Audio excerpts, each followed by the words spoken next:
Hey everyone, it's Zeraldo here, and seeing as the new Legion class will be coming out this weekend, and I've already done the Darkcaster class guide quite a while back, I thought I'd do the other Legion class that's sort of in-game, known as the Darkcaster class. Now, this class is quite interesting. It's permanently rare. It is no longer in-game, well, available for purchase. If you have it, you have it.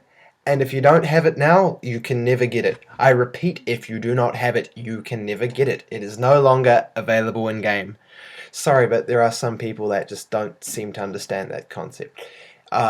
It was part of the original version of the current Satmar, or Shut Up and Take My Rare contest, where everyone bought a cheeseburger item and kept it in the inventory, and the winner was drawn, and the winner got a wish. And this was the second one, and the winner wished for a class. One of the rules was whatever the winner wished for, it would base the cheeseburger item, it would turn it into something to do with what the winner wished for. Since the winner wished for a class, everyone got the class.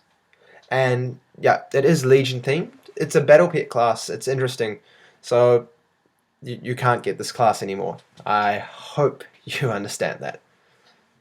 I'd recommend a full luck build with, if possible, if you have the or enhancements unlocked, the lucky or health vampire. This is because this class is an area of effect class. It attacks multiple enemies at once, and therefore you're taking damage from multiple enemies at once. And although it does have its own sort of heal, you really want to be able to get extra health in wherever possible. You might even want to consider putting some health potions in the potion slot. Just to bear in mind when enhancing, although I am recommending luck, this class is entirely magical. The magic determines how much damage you do with all your moves, so just bear that in mind with enhancing. As for the passives and stats, you've got reasonably good chances for everything here. As you can see, it's nice critical, nice evasion for a caster sort of class. Okay haste and decent hit. You've got two passives here that increase your damage output by 10% and your haste by 10%. So those feed into each other really well. You've also got a rank 10 passive, which works very similar to how most rank 10 passives work. It's just a large amount of damage, but because this is an area of effect class that deals damage to multiple enemies at once, the large damage will also deal large damage to multiple enemies at once. Would be go through each move individually and give a good explanation while demonstrating them in combat. The Darkside class doesn't quite work well that way because it is an area of effect class that, damages multiple enemies at once. So I'll go through it a bit differently this time. Please leave any feedback if you feel it worked well or not really. Now the first move actually has two sort of functions. The first is to actually summon your battle pet in combat. Now you need this to do full damage. When summoning your battle pet, bear in mind that if you already have a pet equipped,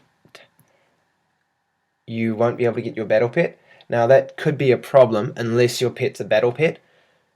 If your pet's a battle pet already, it'll be fine, it'll operate as usual, but if it's not, you're going to be having trouble, because without your battle pet, this is your auto attack damage.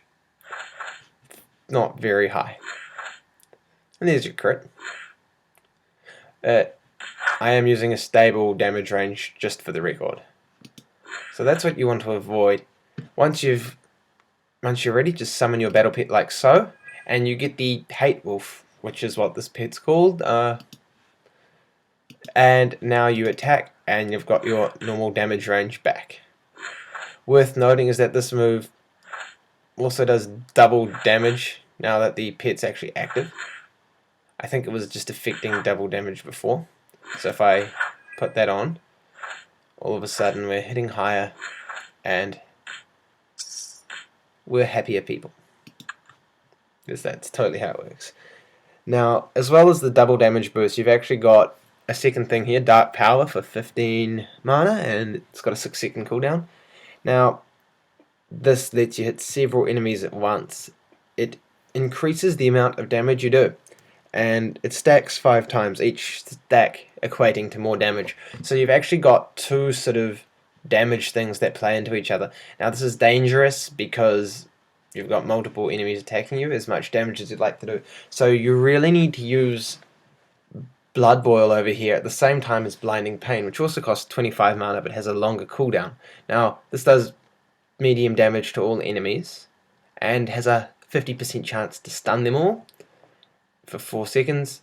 It also reduces enemy damage, and it reduces the amount of damage they do by more. So they do less damage for the more stacks of this. So this not only makes itself more powerful, but it also makes Blinding Pain more powerful. The other thing worth mentioning is that, according to the wiki, this move here does 125% damage. So I think that's enough to go with. We'll just demonstrate here.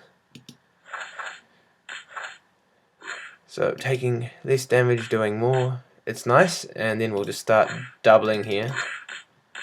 And we've got some nice damage going. Now your final move is a bit of a heal. And that is also dependent on how many stacks of this there are. This consumes it. This doesn't. Now I should have really used it, but I was busy explaining.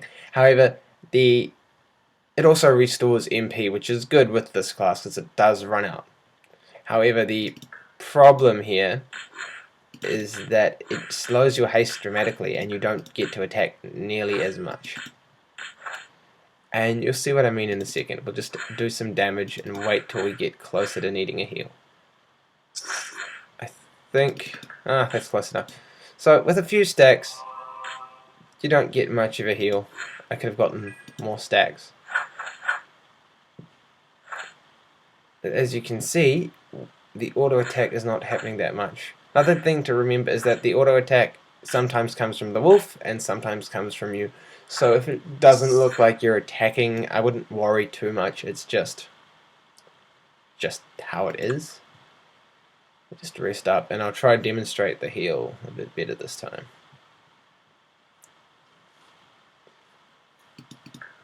I have healed more than just 400. Start stacking Deep Rage while I've only got one target. So there's 2 stacks. And you should hopefully see the damage actually increasing.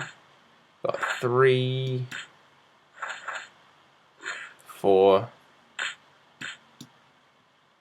5. I'll just actually use a damage reduction as well. And now we heal. So that was a crit. I don't think it's the best representation. As you can see, we don't seem to be as affected by the haste reduction when we've got more stacks, so that's something to bear in mind. Now this class was designed to actually be like a major farming class, to just be able to go and level up and do grinding because it can attack multiple enemies at once. This, as you can see, does work, but would definitely work best if you've got a team in an area with several enemies.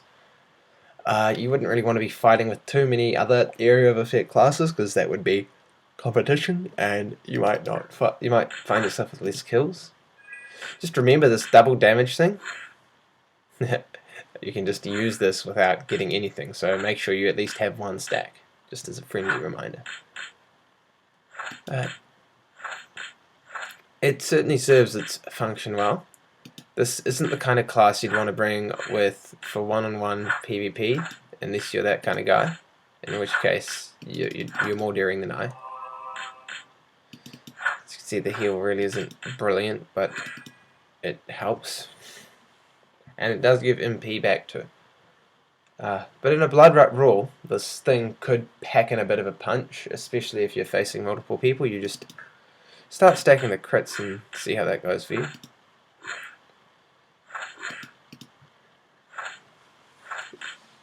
As you can see, I'm not being entirely attentive. I'm also trying to give a guide to this thing. But if you get a few nice stacks, double the damage, and then so you get a fair heal. That was only about 2 or 3 stacks. And if you've got the damage reduction continuously going, you shouldn't be too pressed for anything.